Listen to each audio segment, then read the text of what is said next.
Chief Mohammad Nadeem के मुताबिक सरगोदा में 74वां जश्न आजादी जोशो खरोश से मनाया जा रहा है। तफसीलात के मुताबिक जश्न आजादी के हवाले से तकरीबात का सिलसिला जारी है। डिस्ट्रिक्ट टीचिंग अस्पताल में पाक नर्सेज फाउंडेशन की जानिब से जश्न आजादी के हवाले से केक कटिंग सेरेमनी का इनेकाद किया गया, जिसमें नर्सिंग स्टाफ दर्जा 4 के मुलाजमीन और मेहमान खुसूसी MS डिस्ट्रिक्ट टीचिंग अस्पताल डॉक्टर गुलाम शबीर ने खुसूसी शिरकत की। तकरीब में जश्न आजादी के हवाले से केक भी काटा गया। इस मौका पर नर्सेज ने मिली नगमे गाकर वतन से मोहब्बत का इजहार किया। नर्सिंग सुपरिटेंडेंट ने मीडिया से गुफ्तगू करते हुए कहा कि आज का दिन उनके लिए बड़ा अहम है और आज का दिन यौम तजदीद का दिन है।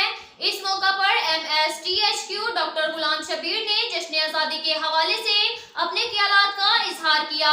तकरीब के दौरान मुलाजमीन ने मिली नगमों पर भंगड़े डालकर वतन से मोहब्बत का इजहार किया।